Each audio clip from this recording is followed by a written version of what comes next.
I don't care. Halos na bakanta si One Bull University, mga kababayan.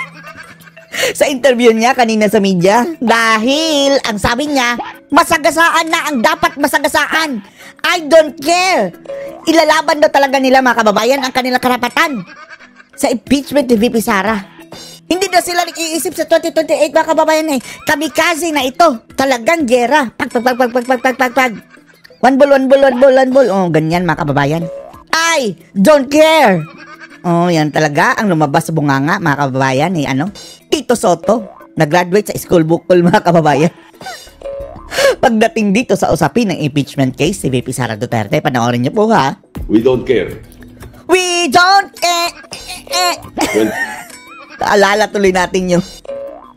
The last time mayroong nagsabing I don't care, Soto, napaaga. 2028 presidential elections, hindi namin iniisip yun.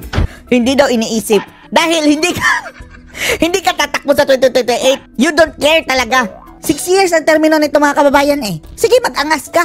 Ang tatapang nila ngayon, mga kababayan, sila pagpag, di ba? Naglabas na ng totoong kulay after election. Dahil hindi sila re-electionist, mga kababayan. Ewan lang natin kung mananalo ka. One ball. Kamikaze na kami rito. Wow, kamikaze. Yung nananabla na mga kababayan. Bahala na, gang. Kamikaze ka na. We don't care sino masagasaan namin dito.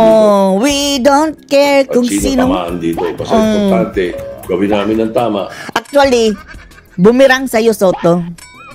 Ikaw ang natatamaan sa mga kabobohan mo. Di ba, mga kababayan?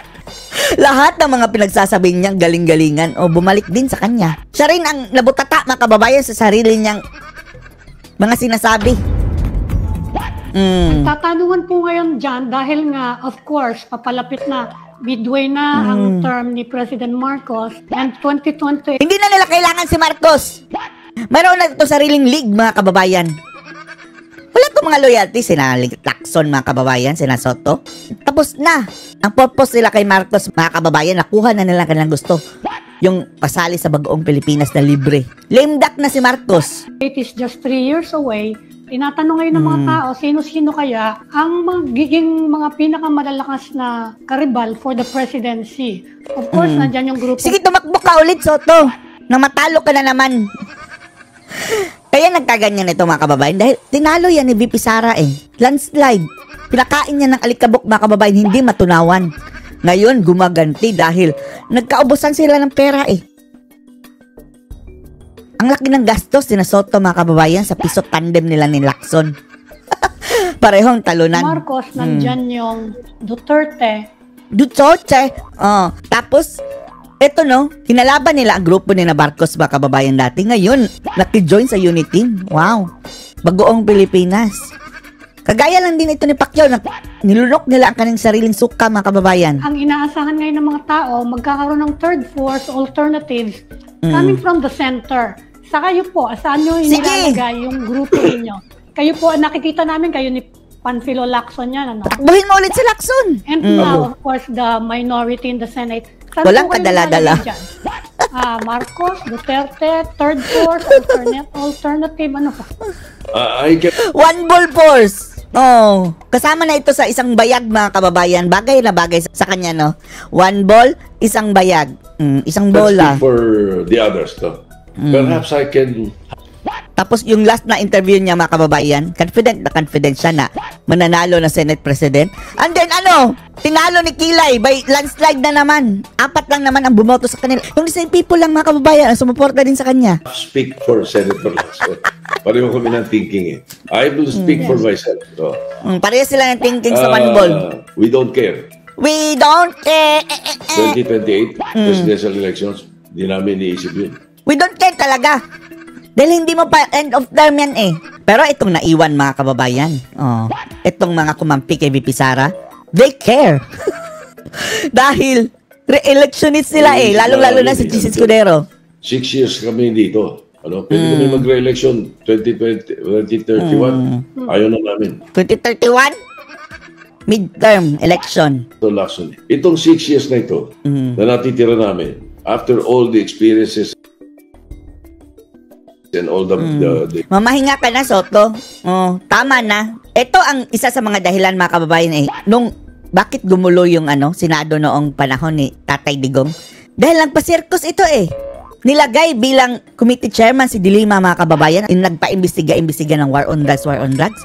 O yun tuloy ay ginamit ng ICC. Dahil yun kay Soto, dahil siya ang Senate President, mga kababayan nun. The past that we have been through. Kami kasi na kami rito. Kami kasi ka We dyan. don't care sino masagasaan namin dito. Sagasaan mo sarili mo. Para itong, yung nagdadrive ng bisikleta, mga kababayan, tapos may dalang stick. We don't care! Tapos nilagay niya sa gulong ang stick, sumemplang, yakan, mga kababayan, and then nanisi. Kasalanan ni Duterte. O, ganyan. Yan ang mga taong yan. Sino tamaan dito? Basta importante, gawin namin ng tama. Ngayon, pangalang mali ang ginagawa mo. Suwayin ang Korte Suprema, yan ang gawin mong tama. Kung ano tingin namin ng tama, kung ano tingin... Ang problema dyan, sa tingin mo, ikaw ang palaging tama. May tama sa ulo ito, mga kababayan, Unanimous mistake daw ang mga maestrado sa Korte Suprema. Ay, Diyos ko. Guni-guni. Namin mabuti para sa bansa, para sa bayan. Mabuti, Ang mabuti para sa bansa, lumayas kayo kasama ng mga kabangagan yung mga Bagoong Pilipinas.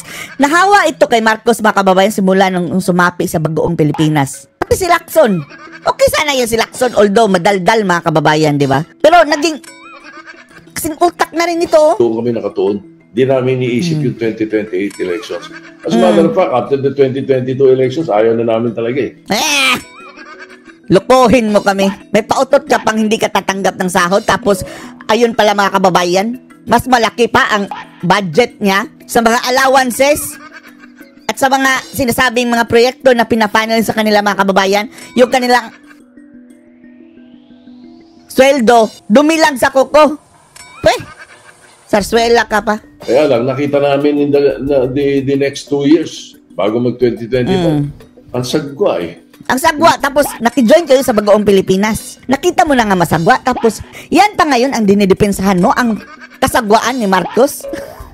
Parte sila ng Bagoong Pilipinas, mga kababayan Sino ba napapatakbo ng bansa? Ngayon ang ginukontra nito si Sara Duterte.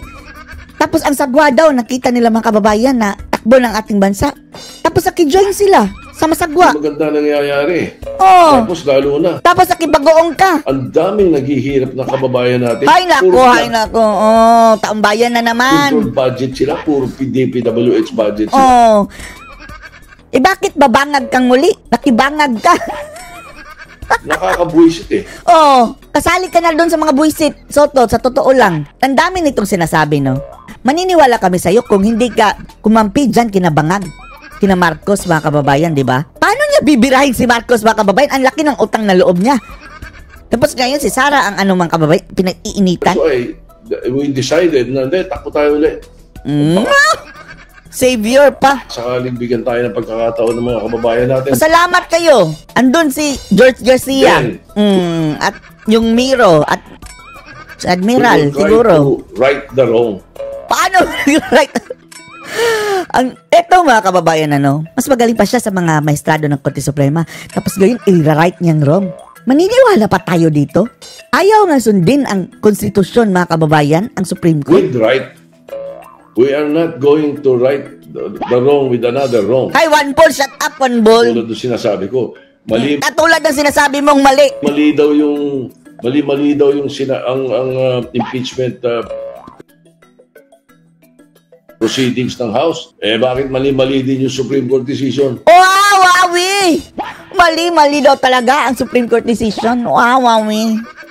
Sabi mo, saan ka nag-aral, one ball? So you cannot right a wrong with another wrong. So Uy, Diyos ko. May sira ka na ba, Soto? we will right the wrong with a right. In other words, Lord, gamitin tama Lord. ang pera ng taong bayan. Please, Lord. Bakit binibigyan nyo kami ng ganitong mga klaseng mga senador, mga leader?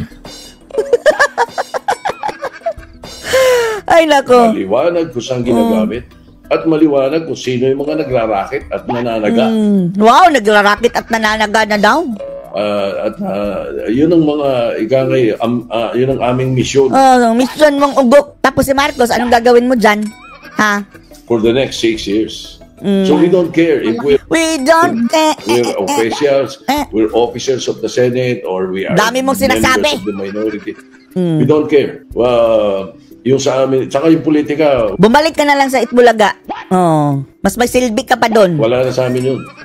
Hindi namin iniintindi yun. Kahit anong partido ka pa. Basta doon tayo sa... Sige, banggain mo si Bangag. Banggain mo si Bangag. Dahil kung hindi, buladas na naman yan, Soto. Tama. Bulok! Anong masasabi nyo dito mga kababayan sa kabulukan ng mga one ball na iyan? Post your comments below.